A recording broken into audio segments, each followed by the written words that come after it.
विश्ववंदनीय तथागत भगवान बुद्ध, बोधिसत्व डॉक्टर बाबासाहेब आंबेडकर। आज आपण सम्यक संकल्प यांच्या वतीने लाईव्ह धम्मदेशनेचं आयोजन करत आहोत। आज माझा विषय आहे की महासती पठ्ठाण सुत्ताचा अभ्यास ही एक काळाची गरज आहे। या विषयासाठी खरं तर भंते धम्मधरजी यांना इन्व्हाइट केलेलं होतं, परंतु काही कारणास्तव ते येऊ शकले नाही। सर्वप्रथम मी सम्यक संकल्पचे आभार व्यक्त करतो। धम्मशील भंतेजी यांचा 8व्या वर्षावासानिमित्त त्यांना सुद्धा शुभेच्छा आणि त्यांना सुद्धा आभार व्यक्त करतो। आमचे पूज्य भदंत अंगुलीमाल शक्यपुत्र महास्थवीर यांचं सुद्धा त्रिवार वंदन करून मी माझ्या छोटेखानी धम्मदेशनेला सुरुवात करतो। महासती पठ्ठाण सुत्त ही का काळाची गरज आहे? महासती पठ्ठाण सुत्ताचा उपदेश भगवंताने कुणाला दिला, भगवंताने कुठे दिला,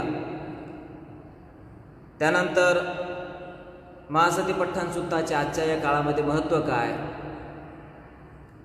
महासती पठ्ठाणमध्ये कंटेंट्स कोणते कोणते आहेत, याबद्दल थोडक्यात शॉर्ट बट स्वीट मी अशी तुम्हाला माहिती देण्याचा मी प्रयत्न करतो। तुम्ही ती शांत चित्ताने ग्रहण कराल अशीही मी अपेक्षा व्यक्त करतो। महासती पठ्ठाण सुत्ताची पार्श्वभूमी, त्याचं बॅकग्राऊंड, त्याची अट्टकथा जर सांगायची झाली तर महासती पठ्ठाण सुत्त हे त्रिपिटकातील दिग्घ निकायामध्ये सुद्धा येतं, मध्यम निकायामध्ये सुद्धा येतं। महासती पठ्ठाण सुत्त हे मध्यम निकायामध्ये छोटं सुत्त आहे। मध्यम निकायामध्ये त्याचा विस्तार नाही, म्हणून त्याला मध्यम निकायामध्ये सतीपठ्ठाण सुत्त असं म्हणतात। तर हेच सुत्त दिग्घ निकायामध्ये विस्तृत प्रमाणात मांडलेलं आहे, म्हणून त्याला महासती पठ्ठाण सुत्त म्हणतात। महासती पठ्ठाण हे सुत्त जे आध्यात्मिक किंवा ज्यांना ज्यांना बुद्ध धर्माची गोडी आहे,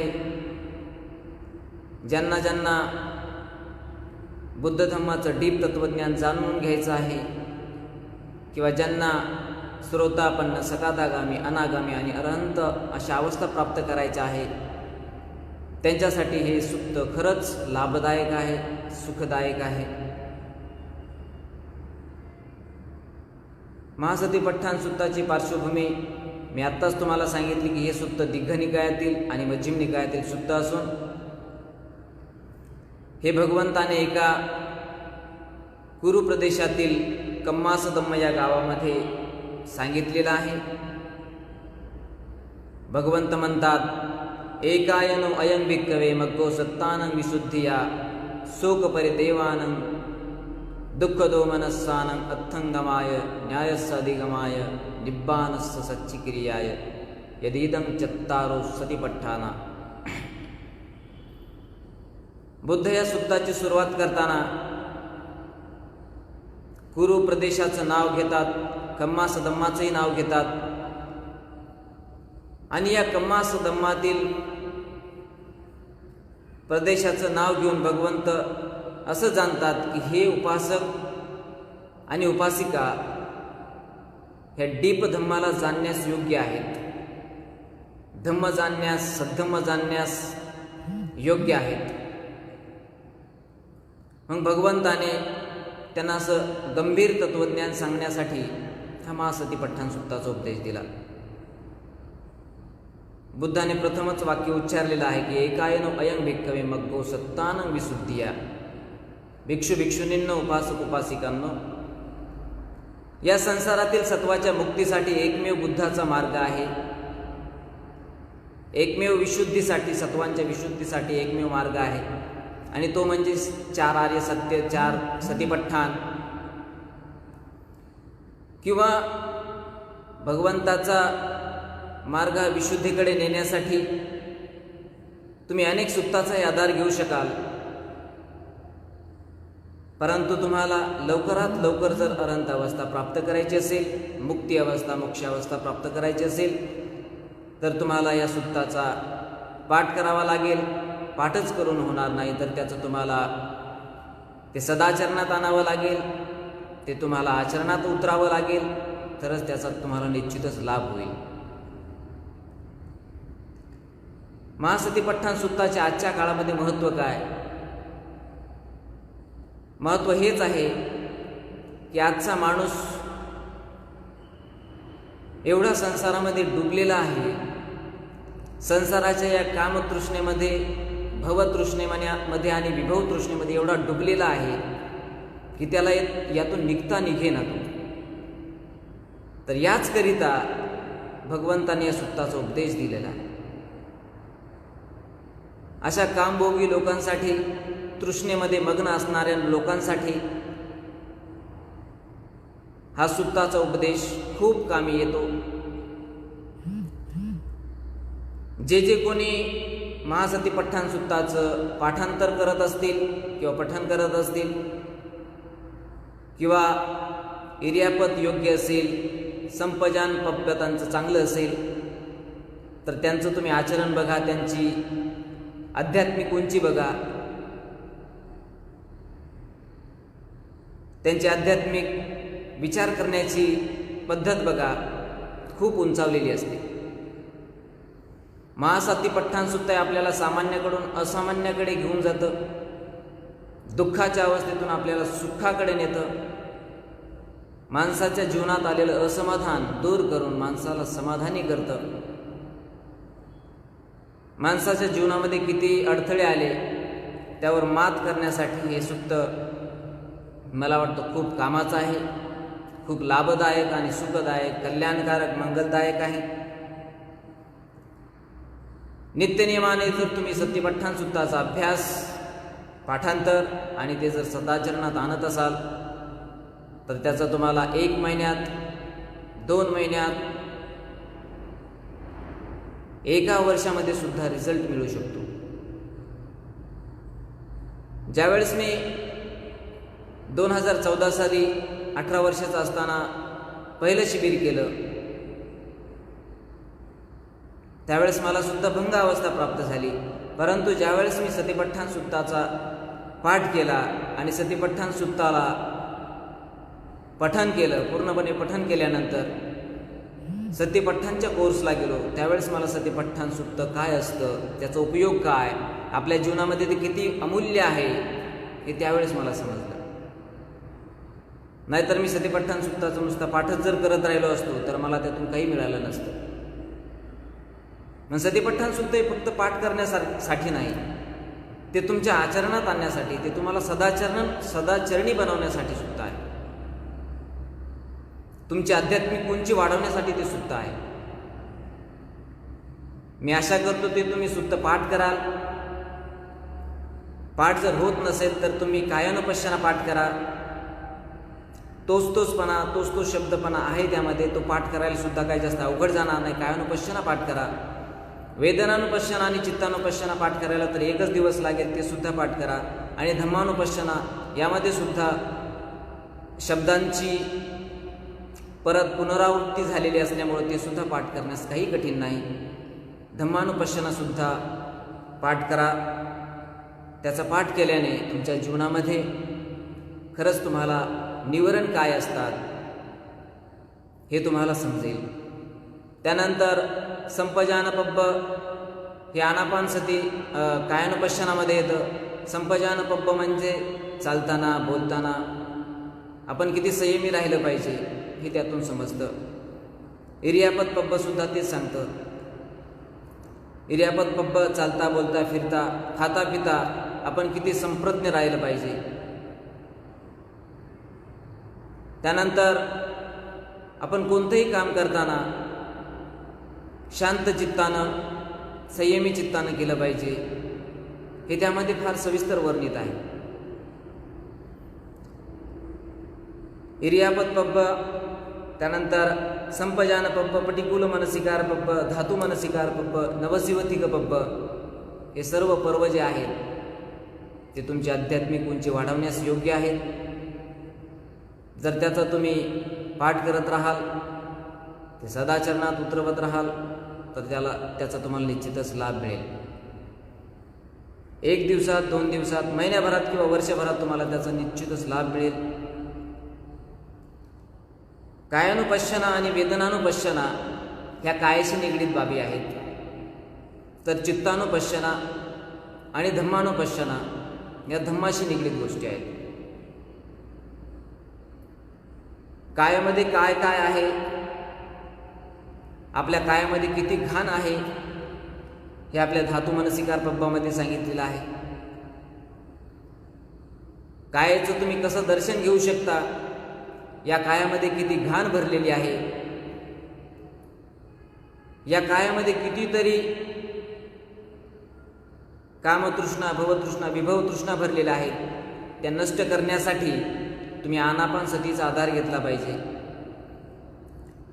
त्यानंतर धातू मनसिकार पब्बाचा आधार घेतला पाहिजे.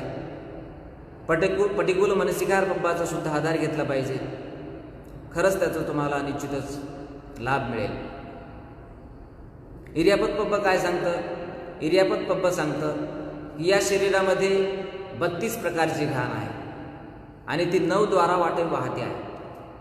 32 प्रकारची घाण कोणती आहे? केसा, लोमा, नखा, दंता, तच्चो मनसं, नहरू, अठ्ठी, अठ्ठिमिक्कं, वक्कं, हतयं, यकनं, किलोमकं, पिहकं, पप्पासं, अंतं, अंतगुणं, उदरियं, करीसं, पित्तं, सेमं, कुब्बो, लोहितं, सेदो, मेदो, अस्सु, वस्सा, खेलो, सिंगनिका, लसिका, मुत्तंती. ही 32 प्रकारची घाण आपल्या शरीरामध्ये. ही आतली तुम्हाला घाण अशी प्रत्यक्ष दिसत नाही, परंतु त्या घाणीच्या या संवेदनेमुळं तुमच्या मनामध्ये जो विकार आहे तो नष्ट होतो आणि तुमच्या मनामध्ये एक प्रकारचा निर्वेद जन्माला येतो. एक प्रकारचा तुमच्या मनामध्ये धम्मसंवेग जन्माला येतो आणि तुम्हाला निश्चितच तो धम्मसंवेग निर्वाण प्राप्तीकडे घेऊन जातो. म्हणून तुम्ही इर्यापत पब्बाचा अभ्यास केला पाहिजे. आनापानसतीचा सुद्धा अभ्यास केला पाहिजे. आनापान पब्ब सुद्धा फार VIP आहे. त्यामध्ये काय वर्णित आहे? आनापानसती एक प्रकारे जर तुमच्या जीवनामध्ये अशांती असेल, दुःख असेल, तर ते घालवण्यासाठी तुम्ही आनापानसतीचा आधार घेतला पाहिजे. एक उपासक माझ्याकडे आला, म्हणाला, भंतेजी, मी प्रत्येक कामाला जातो, तिथे मी काही गोष्टी विसरतो, त्यासाठी काही मला मार्गदर्शन कराल तर खूप बरं होईल. मी त्या उपासकाला असं सांगितलं की अरे बाबा, तू ज्या ज्या ठिकाणी कामाला जातो तिथे तिथे तू जर काही गोष्टी तुझ्या विसरत असतील तर तुझं काम कसं होणार? त्यासाठी मी त्याला सकाळी उठल्याबरोबर 10 मिनिट आनापानसती करायला सांगितली आणि रात्री झोपायच्या अगोदर त्याला मी 10 मिनिट आनापानसती करायला सांगितली. आनापानसती म्हणजे काय? आलेला श्वास आतमध्ये घेणं आणि बाहेर जाणारा श्वास त्याकडे लक्ष ठेवणं, येणारा जाणारा श्वास याकडे लक्ष ठेवणं, त्याला आपण आनापानसती म्हणतो. फक्त कॉन्सन्ट्रेटली त्याला फक्त बघत राहायचं, त्याला फक्त अनुभवत राहायचं. कोणत्याही संवेदना आपल्या नाकाजवळ येऊ त्याला फक्त अनुभवत राहायचं. येणारा जाणारा श्वास त्याला अनुभवत राहायचं, त्याला आपण आनापानसती म्हणतो. आनापानसतीचा दुसरा अर्थ तरी काय? आनापान, आना म्हणजे येणारा श्वास, पान म्हणजे बाहेर जाणारा श्वास, याकडे कॉन्सन्ट्रेटली बघत राहायचं. श्वासाकडे कॉन्सन्ट्रेटली बघत राहिल्याने तुमचं चित्ताग्र होतं, मन ध्यानाग्र होतं आणि त्याचा तुम्हाला तुमच्या जीवनामध्ये परिणाम दिसून येतो. तुमच्या जीवनामध्ये तुम्हाला ते एक प्रकारे तुमच्या जीवनामध्ये येणारे अडथळे साफ करण्यासाठी, तुमच्या जीवनामध्ये येणारे दुःख ते सुखामध्ये बदलवण्यासाठी ही आनापानसती तुमच्या फार कामाची आहे. आनापानसती म्हणजे हे आलेला गेलेला श्वास एवढंच बघत राहणं आणि मनामध्ये दुसरे विचार आणत राहणं, याला आनापानसती नाही म्हणत. आनापानसतीचा अर्थ फक्त आलेला आणि गेलेला श्वास याला ध्यानाग्र चित्ताने बघत राहायचं. आणि विशेष सांगायची गोष्ट म्हणजे आनापान सतीच्या अभ्यासानेच बुद्धाला बुद्धत्व प्राप्ती झाली. बघा, भगवंत आनापान सतीचा अभ्यास करता करता त्यांना पुब्बे निवासानुसतीची ती सती निर्माण झाली. त्यानंतर भगवंताला पुब्बे निवासानुसतीनंतर भगवंताला या त्रिलोकाचं ज्ञान झालं, म्हणून त्यांना त्रिलोकज्ञ म्हणतात, सर्वज्ञ म्हणतात, त्रिकालज्ञ म्हणतात, ह्या आनापान सतीमुळं. म्हणून आनापान सती फार परिणामकारक आहे आणि आजच्या जीवनामध्ये तर ती खूपच इम्पॉर्टंट आहे. जर बुद्धासारख्या माणसाला बुद्धत्व केवळ आनापान सतीमुळं होतं, तर आपल्यासारख्या सामान्य माणसाला अरहंत प्राप्त जरी करता नाही आलं तरी आपण जीवनामध्ये सुख तरी प्राप्त करून घेऊ शकतो आनापान सतीमुळं. आपण आपल्या जीवनामध्ये दुःख तरी हरण करून घेऊ शकतो त्या आनापान सतीमुळं. म्हणून ते तुम्ही आनापान सतीच्या अभ्यासामुळं, त्याच्या सदाचरणामुळं निश्चितच तुम्ही तुमच्या जीवनामध्ये सुख, शांती, धनद्रव्याची अभिवृद्धी करून घ्याल अशी मी इच्छा अपेक्षा बाळगतो. पुढं वेदनानुपश्यना. वेदना या बुद्ध धर्मामध्ये 3 प्रकारच्या आहेत. कामतृष्णा, भवतृष्णा, विभवतृष्णा. ह्या जशा तृष्णा आहेत तशाच वेदनासुद्धा आहेत. सुखद, दुःखद, असुखद, अदुःखद. त्याला न्यूट्रल सुद्धा असं म्हणतात. या वेदना आहेत. पुढे जाऊन त्या 3 वेदना 6 बनतात. त्या 6च्या वेदना 18 बनतात. 18 गुणिले 2 = 36. या 36 वेदना 3 प्रकाराने भूत, भविष्य आणि वर्तमान काळातील 36 गुणिले 3 जर केले तर त्या 72 आणि 3 म्हणजे 36 दुने 72, 36 त्रिक 108 वेदना. हे 108 वेदना हे बुद्ध धर्मामध्ये वर्णित आहेत. 108 प्रकारच्या वेदना कशा होतात? आपल्या रूप, शब्द, गंध, रस, स्पर्श आणि धम्म हे जे बाह्य षडायतन आहेत, या बाह्य षडायतनाला कामतृष्णा, भवतृष्णा, विभवतृष्णा या प्रकारे या 3 ज्या वेदना असतात, सुखद, दुःखद, असुखद, अदुःखद, याने ज्यावेळेस आपण गुंततो त्यावेळेस ते 18 बनतात. आणि 18 ह्या आपल्या अंतर्मनातील असतात आणि 18 ह्या बाह्य मनातील असतात. तर त्या 18 गुणिले 2 36 आणि 36 पुढे चालून त्या 108 बनतात. 36 या भविष्यातल्या असतात, 36 या स्वतःच्या जीवनातील आयुष्यातील असतात आणि 36 या पास्ट काळातील असतात, आपल्या भूतकाळातील असतात. 108 वेदना. आपण जे बोधिपूजन करतो 108 दिव्याने, तर त्याचं हेच कारण आहे की आपल्या या जीवनातील ज्या 108 तृष्णा आहेत, ज्या 108 वेदना आहेत, ज्या दुःख देणाऱ्या आहेत, आपल्याला नेहमी भवचक्रामध्ये, पुनर्भावामध्ये पाडणाऱ्या, पुनर्जन्माला घालणाऱ्या ज्या वेदना असतात, तृष्णा असतात, त्यांना आपण नष्ट करण्यासाठी बोधिपूजन करतो. बोधिपूजन करताना ते प्रतिकात्मक आपण 108 दिव्याची पूजा करतो, ते त्याचं प्रतीक आहे. त्यानंतर पुढे चित्तानुपश्यना.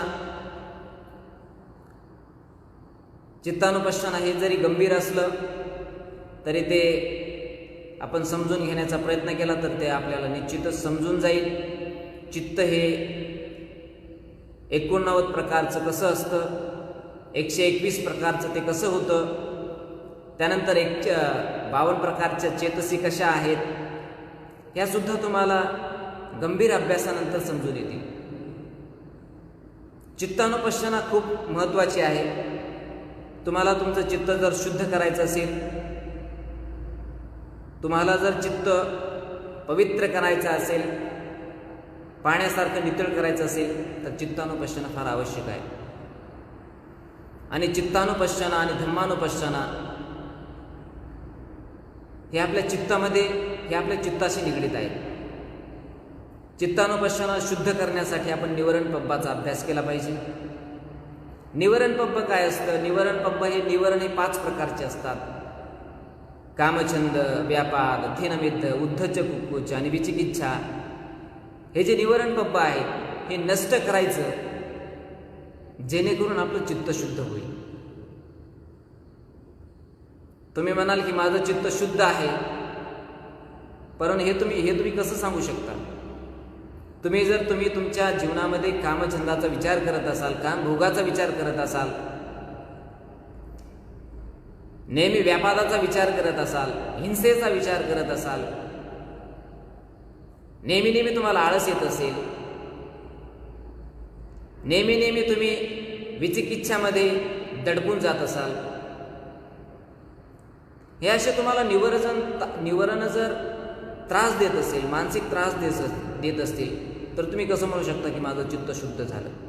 नाही म्हणू शकत. पण चित्तानुपश्यना फार गंभीर आहे. समजून घेतली तर सोपी आहे, नाही समजून घेतली तर ती तुमच्यासाठी अवघड आहे. चित्तानुपश्यना फार VIMP आहे.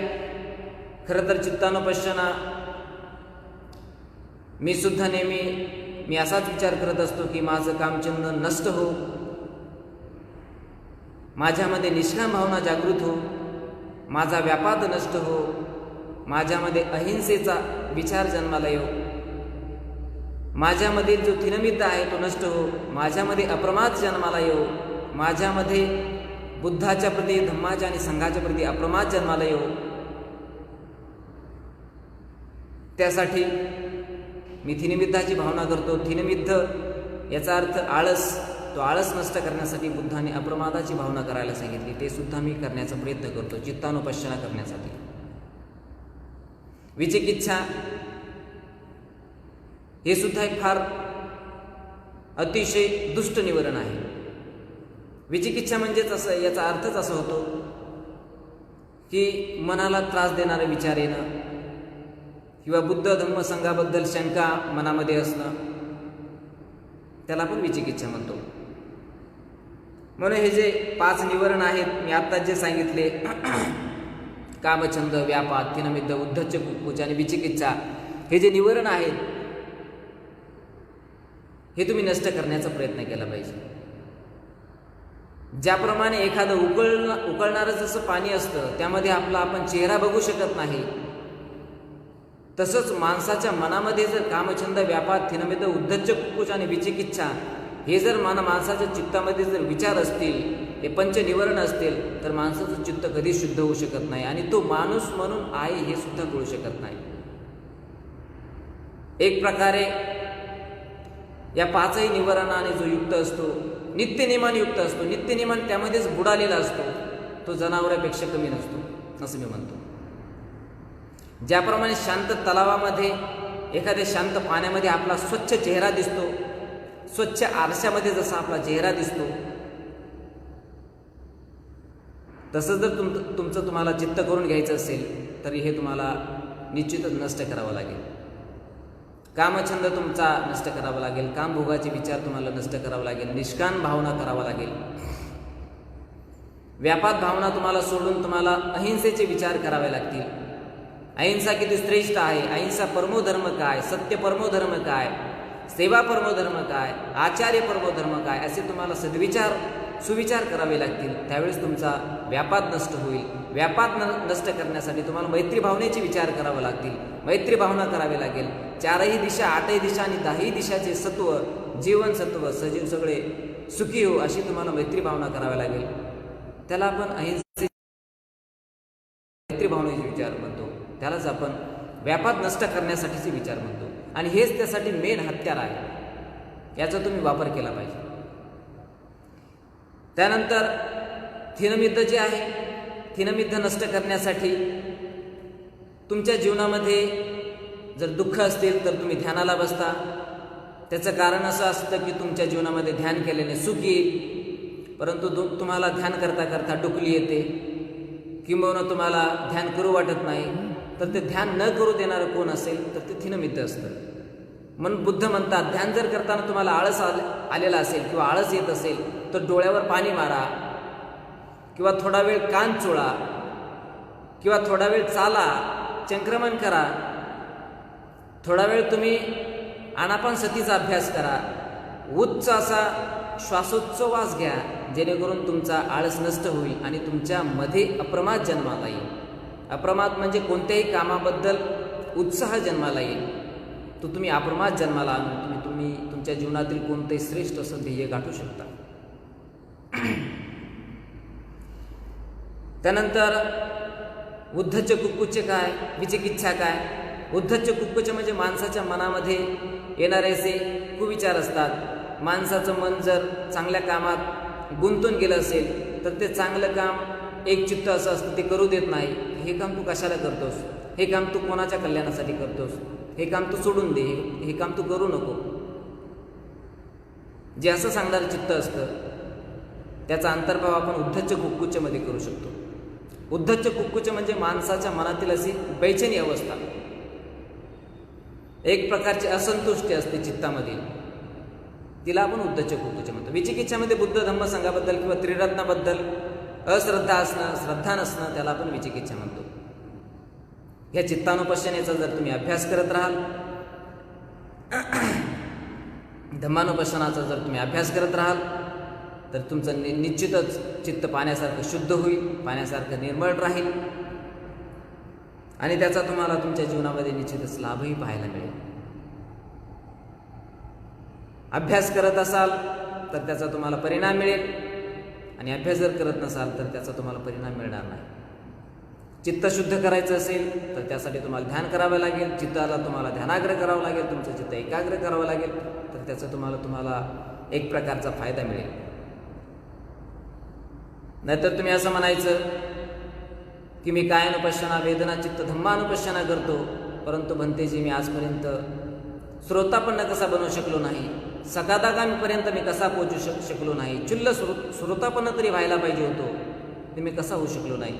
त्याचं कारण आहे तुम्ही आजपर्यंत तुमचे जे काही सक्काय दिट्ठी असेल, विचिकिच्छा असेल, शीलव्रत परामर्श असेल, किंबहुना कामछंद, व्यापाद, कामराग, रूपराग, पटीग, त्यानंतर मान, उद्धच्च कुक्कुच्च आणि जे अविद्या, हे जे संयोजन असतात 10 प्रकारचे, आणि कामछंद, व्यापाद, थिनमिद्द, उद्धच्च कुक्कुच्च आणि विचिकिच्छा, हे जे पंचनिवरण असतात ते तुम्ही सोडले नाहीत, म्हणून ते तुम्हाला लाभ मिळत नाही, म्हणून तर तुम्ही तशा प्रकारची अवस्था प्राप्त करू शकत नाही. जर तुम्हाला ती अवस्था प्राप्त करून घ्यायची असेल, मार्गस्थ बनायचं असेल किंवा फलस्थ बनायचं असेल तर हे तुम्हाला निश्चितच प्राप्त करणं आवश्यक आहे. चित्त आणि धम्मानुपश्यना एकच जोडीचे भाग आहे. ज्याप्रमाणे एक रुपयाचा शिक्का असतो, त्याला आपण छापाकाठा म्हणतो, तसंच कायानुपश्यना आणि वेदनानुपश्यना ह्या एकाच नाण्याच्या 2 बाजू आहेत. त्यानंतर चित्तानुपश्यना आणि धम्मानुपश्यना ह्या सुद्धा एकाच नाण्याच्या 2 बाजू आहेत. खूप महत्त्वाच्या आहेत. जसजसा तुमचा धम्माचा अभ्यास वाढत राहील तसतसं तुम्हाला ऑटोमॅटिक ते समजत राहील. जसजसं तुम्हाला बुद्ध कळत राहील तसतसं तुम्हाला त्याचं ज्ञान मिळत राहील. तुमची आध्यात्मिक संपन्नता वाढत राहील, तुमचं आध्यात्मिक ज्ञान हे समृद्ध होत राहील, प्रॉस्परस होत राहील. म्हणून चित्त आणि धम्मानुपश्यना फार महत्त्वाचे आहे. धम्मानुपश्यनामध्ये निवरण पब्ब येतं, खंद पब्ब येतं, आयतन पब्बसुद्धा, भोजंग पब्बसुद्धा, सच्च पब्बसुद्धा. एका पब्बाचा जर विचार करत राहू तर आपल्याला खूप वेळ होईल. तरी मी जेवढ्या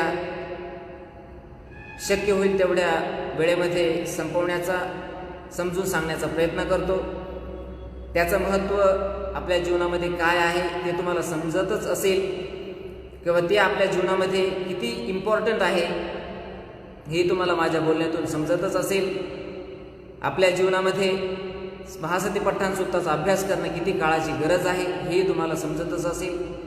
कारण आज आपल्या समाजामध्ये खूप सारे असे लोक आहेत जे विपश्यना केलेले आहेत. विपश्यना करणारे खूप साधक वाढत आहेत. त्यांची अपेक्षा अशी असते की आजकाल आम्हाला श्रोतापन्न माणूस पाहायचा, सकादागामी पाहायचा, अनागामी पाहायचा, अनंत भिक्षू पाहायचा, अशी त्यांची अपेक्षा असते. माझी ती अपेक्षा आहे.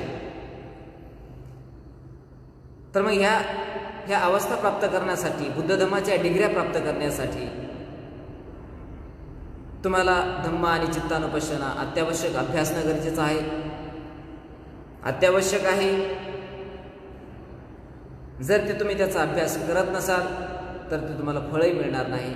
आणि तुम्हाला महासती पठ्ठण सुक्त हे काळाची गरज आहे, अभ्यासनाची गरज आहे, हेही तुम्हाला समजून येणार नाही. ज्यांना खरंच कुणाला या अवस्था प्राप्त करायच्या असेल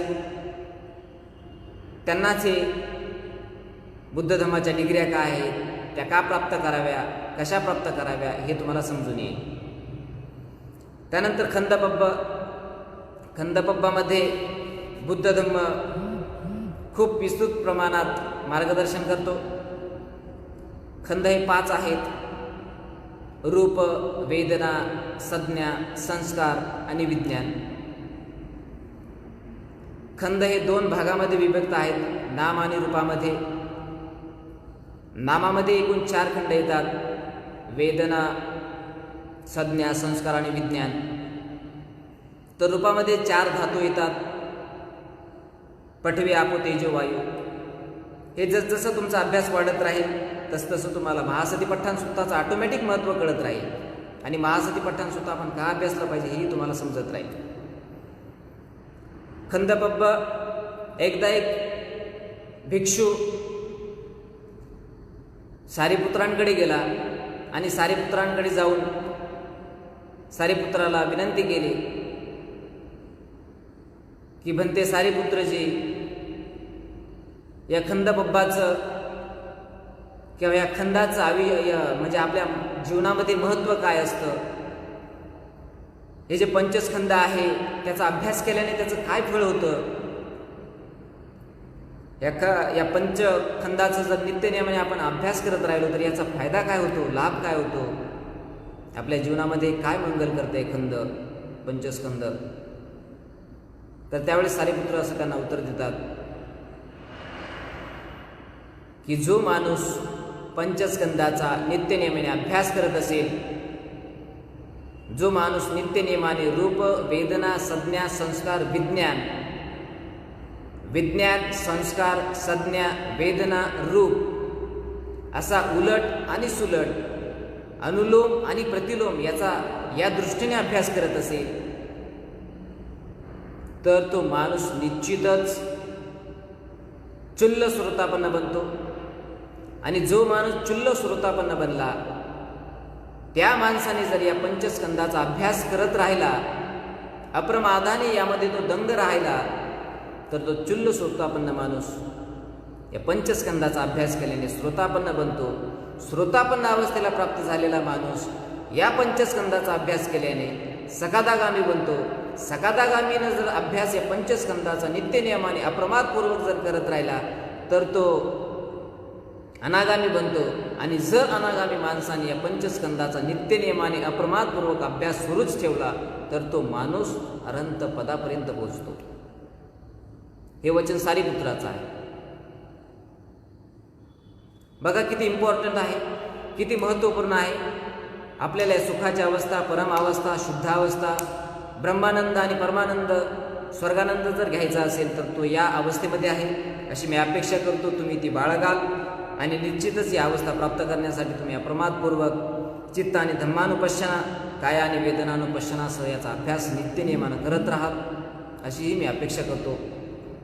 खरंच हे खूप अभ्यास केल्याने तुम्हाला त्याची महती कळेल. बुद्ध धम्माच्या महतीसह या महासती पठ्ठण सुत्ताचंही महत्त्व आणि ममत्व कळत राहील.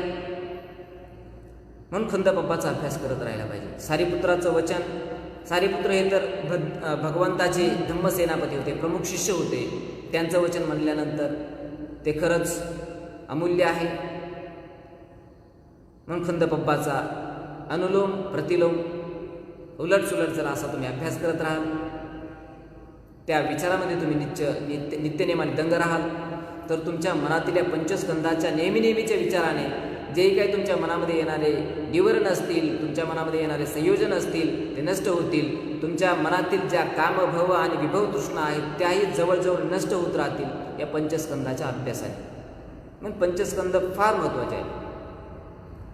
ब्रह्मांड पूर्ण संपूर्ण सृष्टी हे चक्रवाल पंचस्कंदाचाच एक भाग आहे. आपणही त्याचेच एक भाग आहोत, नामरूपाचे आपण धारा आहोत. पण पंचस्कंदाचा अभ्यास नित्यनियमाने तुम्ही केला तर निश्चितच त्याचं तुम्हाला फळ मिळेल अशी मी अपेक्षा करतो. त्यानंतर आयतन पब्ब. आयतन पब्ब म्हणजे काय? आपल्या या शरीरामध्ये जे काही आयतन असतात, आयतन कोणते असतात? आपल्याला शरीरामध्ये चक्षु आहे, कान आहे, नाक आहे, जीभ आहे आणि एक काया आहे. पण बुद्ध धम्म त्यामध्ये एक धम्म नावाचं, मन नावाचं सुद्धा आयतन ॲड करतो. मग आपण त्याला खरंच तुम्हाला बुद्ध धम्माचं ज्ञान, डीप नॉलेज काय आहे ते तुम्हाला समजत राहील. मला अगोदर आयतन म्हणजे काय हे समजत नव्हतं. किंबहुना आयतन म्हणजे काय किंवा आयतनाचा अभ्यास केल्याचं फळ काय किंवा आयतन अंतर्गत काय, बाह्य काय, हे मला अगोदर समजत नव्हतं ज्यावेळेस मी नवीन होतो. परंतु मला जसजसा माझा बुद्ध धम्माचा अभ्यास वाढत राहिला, जसजसं माझं बुद्ध धम्माचं वाचन वाढत राहिलं, तसतसं मला या आयतन पब्बाचं महत्त्व कळत राहिलं. कारण असं म्हणतात की हा संसार कशाचा बनलेला आहे. एके ठिकाणी मी वाचलं होतं की हा संसार कशाचा बनलेला आहे. तर त्याचं उत्तर त्रिपिटकातल्या एका कोणत्या तरी सुत्तामध्ये आहे की हा संसार खंड, आयतन आणि धातूंपासून बनलेला आहे. कशापासून बनलेला आहे संसार? खंड, आयतन आणि धातूपासून बनलेला आहे. याचं सविस्तर वर्णन तुम्हाला अभिधम्म पिटकातील विभंगामध्ये मिळेल. धम्मसंगीनी विभंग आणि धातुकथा हे पुस्तक आहे. धम्मसंगीनी विभंग आणि धातुकथा हे अभिधम्मपिटकाचे ग्रंथ आहेत. त्यामध्ये तुम्हाला याचं सविस्तर वाचन करायला मिळेल. आयतन म्हणजे काय? आपल्या जीवनामध्ये किंवा जे आपल्या या शरीराला जे लागून आहेत, चक्षु, स्रोत, त्यानंतर नाक, जीभ, त्वचा आणि मन, ह्याला आपण अंतर्गत आयतन म्हणतो. आता याचा अभ्यास कसा करायचा किंवा याच्या अभ्यासाचं फळ काय किंवा हे का करायचं किंवा हे केल्याने काय होतं याचं थोडक्यात तुम्हाला वर्णन करतो. आयतन पब्ब खरं तर धम्मानुपश्यनेचा भाग असल्यामुळं हे एक प्रकारे धम्मानुपश्यनेमध्ये येतच किंवा खंडामध्ये येतच. रूप आलं याचा अर्थ त्यामध्ये आयतन आले. रूपानुपश्यना करत असाल, रूपाला तुम्ही बघत असाल, रूपामध्ये जर तुम्ही घाण पाहत असाल, तुमच्यामध्ये जर निर्वेद जन्माला येत असेल, वैराग्याची भावना जन्माला येत असेल, तर निश्चितच हा एक प्रकारे आयतन पब्बाचाच परिणाम म्हणावा लागेल. कारण खंड पब्बाचा अभ्यास करता करता आयतन पब्बाचा अभ्यास होऊन जातो. आणि जर याचा अर्थ तुम्ही आयतन पब्बाचा अभ्यास करत असाल तर खंड पब्बाचा सुद्धा तुमचा अभ्यास ऑटोमॅटिक होत राहतो. पूर्ण समजत नाही किंवा पूर्ण समजत जाईल असं मी नाही सांगू शकत, परंतु आयतन पब्बाचा अभ्यास करता करता खंड पब्ब तुम्हाला समजत राहतं. आयतन पब्ब हे एक प्रकारे नष्ट होणारे आहेत. हे एक प्रकारे काम भावनेतून आपण तयार झालेले आहेत असं म्हणून हे संपूर्ण आपल्याला जीवन एक प्रकारे मातापित्यांच्या संयोगातून मिळालेलं आहे आणि कामभोगातून मिळाल्यामुळं हे आपल्या शरीराला आयतन आहेत आणि या आयतनाच्या अभ्यासाने तुमच्या जीवनातील जो कामभोग आहे, आसक्ती आहे, तृष्णा आहे, ती गळून पडण्यास मदत होते. याचा अर्थच असा होतो की महासती पठ्ठाण सुद्धा ही काळाची गरज आहे, अभ्यास नाही काळाची गरज आहे. याचं तुम्हाला आज महत्त्व कळणार नाही, परंतु याचं भविष्य तुमच्या आयुष्यातील भविष्यासाठी आणि भविष्यातील आयुष्यासाठी सुखदायक जर तुम्हाला भविष्य करायचं असेल तर महासती पठ्ठाण सुत्ताचा गंभीर सुत्तोपदेश तुमच्या जीवनात आचरण करणं, ते सदाचरणात उतरणं फार आवश्यक आहे. आयतन पब्बाचा जर अभ्यास असेल तर आयतन कसं बनलं, नष्ट कसं होतं हे तुम्हाला समजत राहील. रूप काय, चक्षु काय, चक्षुविज्ञान काय, त्यानंतर चक्षु संस्पर्श काय, त्यानंतर चक्षु संस्पर्श तृष्णा काय, या तृष्णा नष्ट कशा होतात, नष्ट करण्याचा मार्ग काय, एक प्रकारे आर्य अष्टांगिक मार्गाकडे घेऊन जाणारा मार्ग कोणता, याचा गंभीर तुम्ही अभ्यास करत राहिले तुम्हाला समजत राहील. जे सामान्य उपासक असतील कदाचित त्यांना हे समजायला अवघड जात असेल, परंतु जे धम्माचा अभिधम्माचा गाढा अभ्यास जर असेल तर त्यांना हे समजायला सोपं जातं, त्यांना हे समजायला काही अवघड नाही. मग अभिधम्माचा अभ्यास वाढवा, महासती पठ्ठाण सुत्ताचा अभ्यास वाढवा, वाचन वाढवा, पाठांतर वाढवा. निश्चितच या सुत्ताचा तुम्हाला तुमच्या जीवनामध्ये लाभ होत राहील, त्याचं तुम्हाला महत्त्व कळत राहील अशी मी अपेक्षा करतो. भोजंग पब्ब हे सुद्धा 7 आहेत. या भोजंग पब्बामध्ये एकूण 7 प्रकार मोडतात. जो नेहमी नित्यनेमाने भोजंगाची भावना करतो.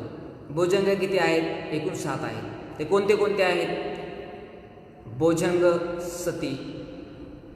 सती भोजंग, त्यानंतर धम्मविजय भोजंग, भोजंगालाच आपण बोध्यांग म्हणतो. बोध्यांग याचा अर्थच असा होतो की आपलं चित्त शुद्ध करणारे अंग, आपल्याला निर्वाणापर्यंत पोहोचवणारे जे अंग आहेत त्याला आपण बोध्यांग म्हणतो. आपली बोधी जागृत करणारे आहेत त्याला आपण बोधांग म्हणतो. तुम्हाला 37 बोधीपाक्षिक माहिती असतील, 37 बोधीचे अंग माहिती असतील, त्यातलाच हा एक प्रकार आहे. त्यातलेच हे 7 प्रकारचे अंग आहेत. ते 7 अंग कोणते? सती बोध्यांग, धम्मविजय बोध्यांग, त्यानंतर वीर्य बोध्यांग, प्रीती, प्रशब्दी, समाधी आणि उपेक्षा, हे बोध्यांग आहे. ज्याचा नित्यनेमाने जर तुम्ही अभ्यास करत राहाल तर याचाही तुम्हाला लाभ मिळेल. आता बोध्यांगाचा अभ्यास केल्याने काय लाभ होतो किंवा भगवंताच्या काळामध्ये याचं एक उदाहरण आहे. महाचुंद नावाचा एक भंतेजी आजारी पडला होता. त्यावेळेस भगवंत त्याच्याकडे गेले आणि भगवंताने त्याला बोध्यांगाचा उपदेश दिला. भगवंताने ज्यावेळेस त्याला बोध्यांगाचा उपदेश दिला, बोध्यांगाचा उपदेश त्या महाचुंद नावाच्या भंतेजीने मनन केला, चिंतन केला, मनामध्ये तो चित्तिला आणि त्या चिंतनाने त्याचं दुखणं बरं झालं. तो त्याच्या दुःखातून मुक्त झाला, महाचुंद नावाचा भिक्षू. हेच भगवंताने सुद्धा आनंदाला सांगितलं आणि आनंदाने जाऊन महाचुंदाला जसं भगवंताने वर्णित केलं तसंच आनंदाने एका महामोगल्यायनला सुद्धा उपदेश दिला. हे सुद्धा महामोगल्यायनला आनंदाने ज्यावेळी सांगितलं त्यावेळेस महामोगल्यायनचं सुद्धा दुखणं, जे दुःख आहे, त्या व्याधी आहेत त्या पळाल्या. महासती पठ्ठाण सुत्ताचा अभ्यास करणं हे जीवनातील दुःख कमी करण्यासारखं आहे.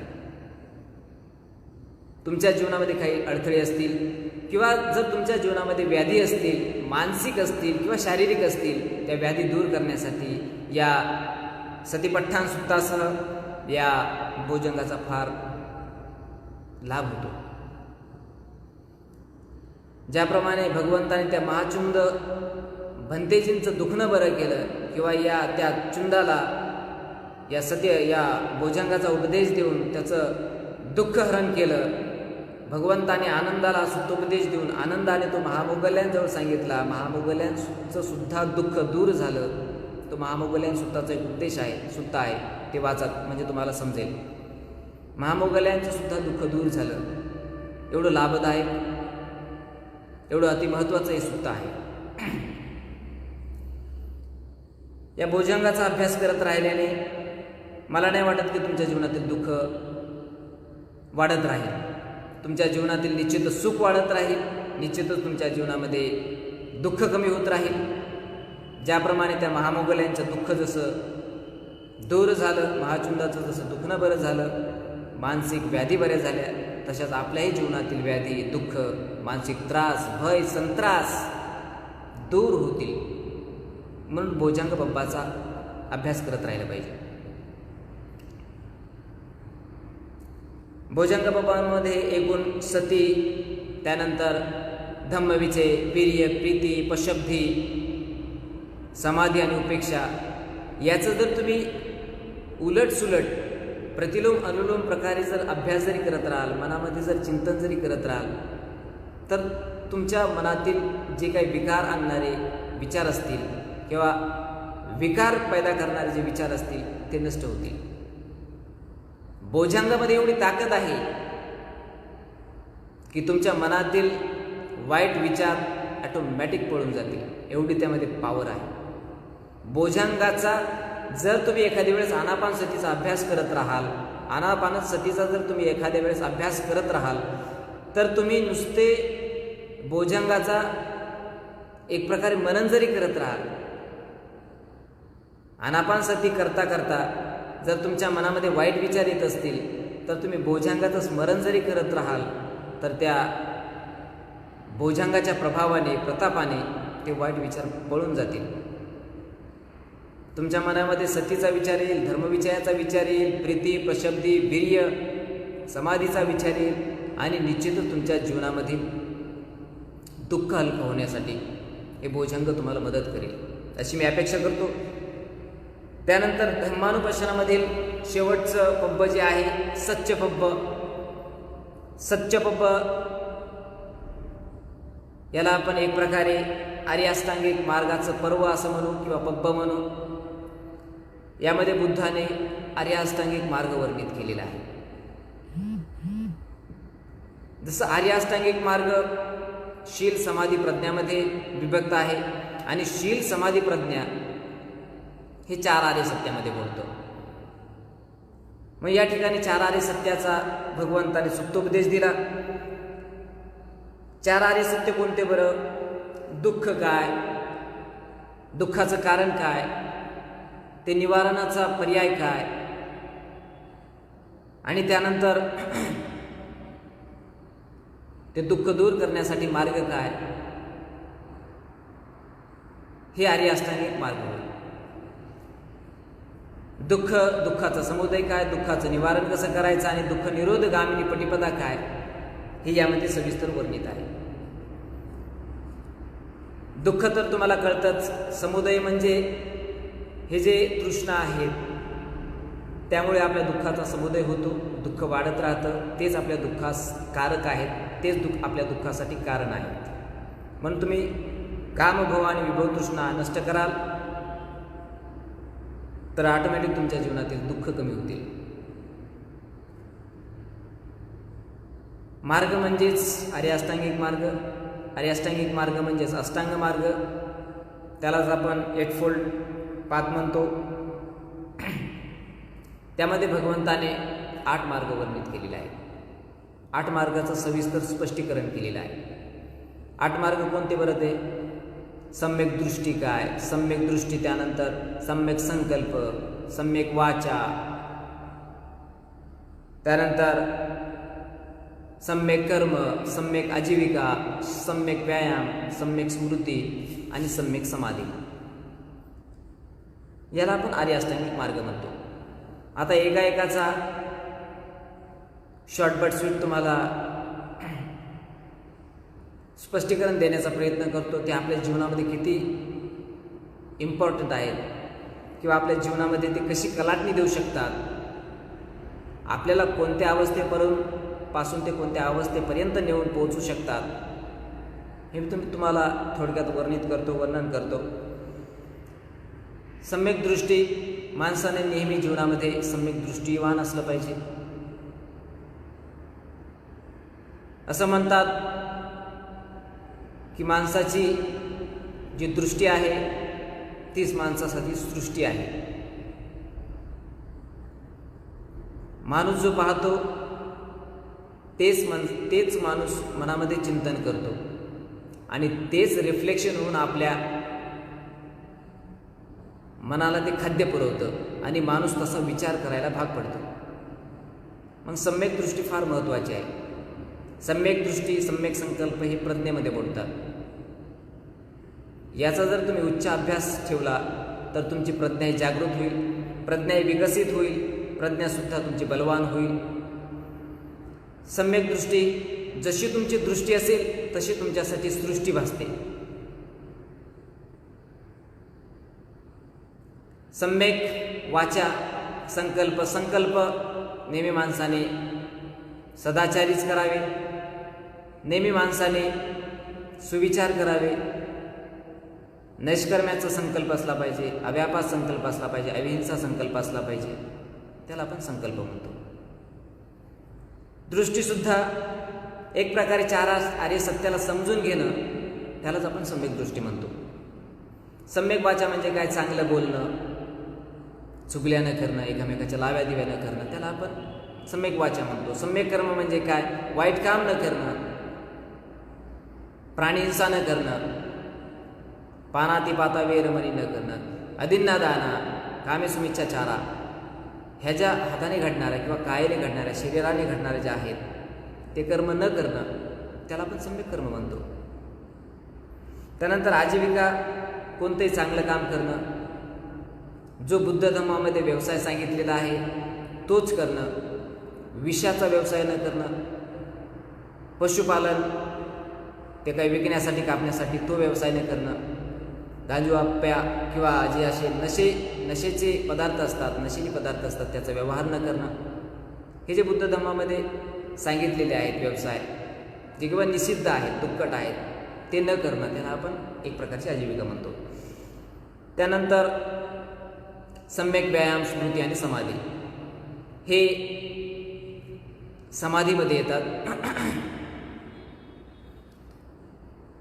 सम्यक व्यायाम म्हणजे काय? त्यालाच आपण अप्रमाद म्हणतो, त्यालाच आपण चांगला प्रयत्न करत राहणे म्हणतो.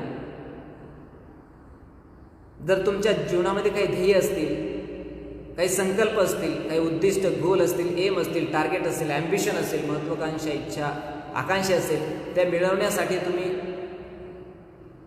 याचा आधार घेता, त्यालाच आपण सम्यक व्यायाम म्हणतो, अप्रमाद म्हणतो. हा खूप महत्त्वाचा आहे. आपल्या जीवनामध्ये आळस आल्यासारखं वाटत असेल तर याची तुम्ही भावना करा, निश्चितच तो आळस दूर होईल, तुम्ही तुमच्या ध्येयापर्यंत जाण्यासाठी सक्षम व्हाल. त्यानंतर सम्यक स्मृती.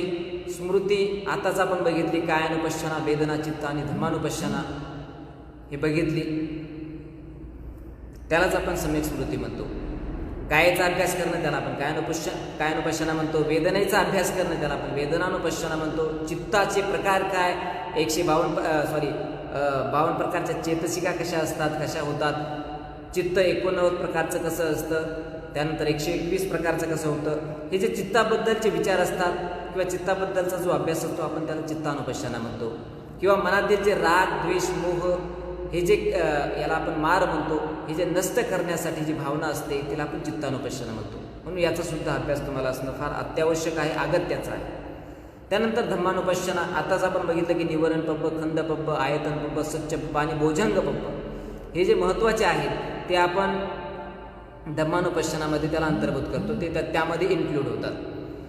म्हणून या सतीचा किंवा या सम्यक सतीचा तुम्हाला अभ्यास असणं अगत्याचं आहे. नित्यनियमाने याचा जर तुम्ही अभ्यास करत राहाल तर तुम्ही कोणती वस्तू कुठं ठेवली किंवा तुमचं काम जे काय असेल ते कधी करायचं, काम आपण कधी केलं किंवा आपण आपल्या पाश्चात्य जीवनामध्ये, पास्ट जीवनामध्ये काय केलं होतं, कधी केलं होतं याचं तुम्हाला आठवण राहतं. मग त्यासाठी आपण सती, या सतीचा अभ्यास करणं फार अत्यावश्यक आहे. आजकाल तर सतीचा अभ्यास करणं एवढं इम्पॉर्टंट आहे, एवढं महत्त्वाचं आहे,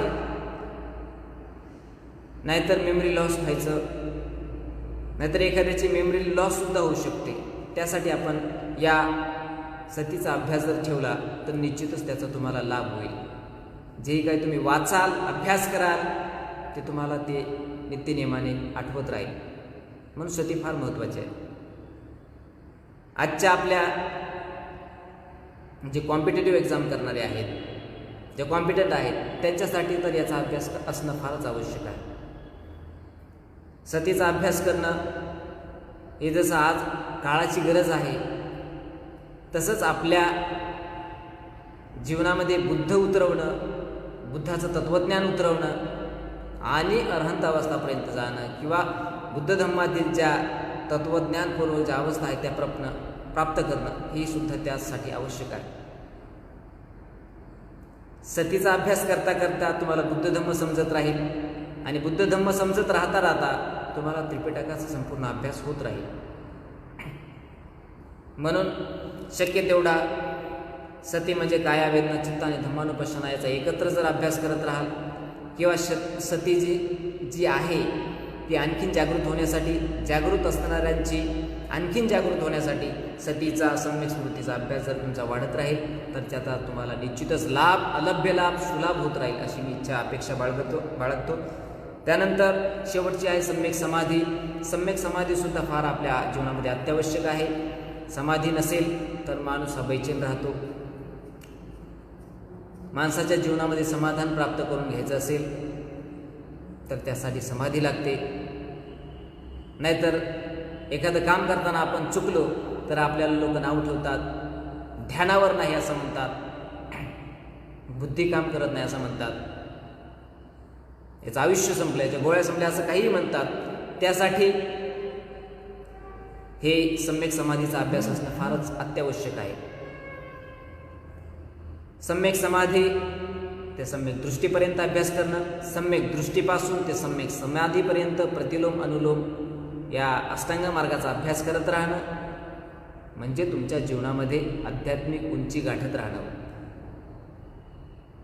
या अष्टांगिक मार्गाचा अभ्यास करत करतच माणूस अनंत अवस्थापर्यंत जाऊ शकतो, मोक्षापर्यंत जाऊ शकतो, या परमानंदाचा लाभ घेऊ शकतो, परमसुखाची अवस्था प्राप्त करू शकतो. सारीपुत्राला एकदा एका भंतेजीने विचारलं की सारीपुत्रजी की हा जो परमानंद, परमसुख असं म्हणतात, ते परमसुख म्हणजे नेमकं काय? त्यावेळेस सारीपुत्र असं प्रत्युत्तर त्याला देतात की परमसुख म्हणजे सम्यक समाधीचा अभ्यास करणं आणि अरहंत अवस्थेचं किंवा अरहंत अवस्था प्राप्त करणं, त्याला परमसुख म्हणतात. सम्यक समाधीचा नित्यनेमानं अभ्यास करत राहिल्याने तुम्हाला परमसुख तर मिळत राहीलच, परंतु त्या अगोदर तुम्हाला सुख मिळेल. सुखाकडून तुम्ही सुखतर अवस्था प्राप्त कराल आणि सुखतम अवस्था प्राप्त कराल. जसं सूक्ष्मतर आणि सूक्ष्मोत्तम अवस्था जशी तुम्ही चित्ताबद्दल अवस्था प्राप्त कराल तशीच्या सतीबद्दल, तशीच्या समाधीबद्दल सुद्धा अवस्था तुम्ही प्राप्त कराल. आज महासती पठ्ठाण सुक्त याचा अभ्यास करणे ही जशी काळाची गरज आहे. हा जो माझा विषय होता, या विषयाची मी एक प्रकारे मांडणी केली. जेवढं शक्य होईल तेवढं माझ्यातर्फे तुम्हाला कायानुपश्यना, वेदना, चित्त आणि धम्मानुपश्यना समजावण्याचा प्रयत्न केला. काहींना समजलं असेल, काहीला थोडा धम्माचा गंभीर उपदेश असल्यामुळं समजलंही नसेल, तर त्यांनी महासती पठ्ठाण सुक्त वाचलं पाहिजे, अभ्यासलं पाहिजे, त्याचं पाठांतर केलं पाहिजे आणि किंबहुना त्याचं तुम्ही पाठांतरच करून चालणार नाही तर ते तुम्ही आचरणात उतरवलं पाहिजे. त्याचा लाभ, अलभ्य लाभ, सुलाभ तुमच्या जीवनामध्ये, भावी जीवनामध्ये तुम्हाला मिळेल. आज तुम्ही त्याचा अभ्यास करत राहाल तर त्याचं तुम्हाला फळ मिळेल. आजच तुम्ही त्याचा अभ्यास न करता फळाची अपेक्षा कराल तर ते फळ तुम्हाला महासती पठ्ठाण सुक्त देऊ शकत नाही. म्हणून महासती पठ्ठाण सुक्ताचा जर अभ्यास करत राहाल तर निश्चितच तुमच्या जीवनामध्ये लाभ, सुलाभ, अलभ्य लाभ, सुख प्राप्त होईल अशी मी अपेक्षा करतो. आणि मला त्या सम्यक संकल्प या फेसबुक पेजने जी बोलण्याची संधी दिली, धम्मशील भंतेजी या 8व्या वर्षावासानिमित्त मला बोलण्याची संधी मला या फेसबुक स्टेजवर मिळाली. त्यांची मी एक प्रकारे त्यांचंही आभार व्यक्त करतो. आणि महासती पठ्ठाण सुद्धा ही काळाची गरज आहे. ते नित्यनियमाने अभ्यास करा, निश्चितच त्याचा तुम्हाला फायदा होईल अशी मी अपेक्षा बाळगतो. आणि शेवटी मी असंच एक वाक्य म्हणू इच्छितो बुद्ध धम्माबद्दल की एकायनो अयं भिक्खवे मग्गो सत्तानं विशुद्धिया शोक परिदेवानं दुःख दोमनस्सानं अत्थंगमाय न्यायस्स अधिगमाय निब्बानस्स सच्चिकरियाय यदिदं चत्तारो सतीपठ्ठाना महासती पठ्ठाना. जर सत्वांच्या विशुद्धीसाठी कोणता जर मार्ग असेल, जर एखाद्या सत्वाला, सजीवाला मुक्त अवस्था प्राप्त करण्यासाठी जर कोणता मार्ग असेल तर तो महासती पठ्ठाण सुक्त आहे. याचाच अर्थ असा आहे की महासती पठ्ठाण सुक्त याचा अभ्यास करणं ही काळाची गरज आहे. धन्यवाद मला बोलण्याची संधी दिली, मी आभारी आहे. भवतु सब्बमंगलं, भवतु सब्बमंगलं, भवतु सब्बमंगलं. सब्बे सत्ता सुखी हो, मंगल हो, कल्याण हो.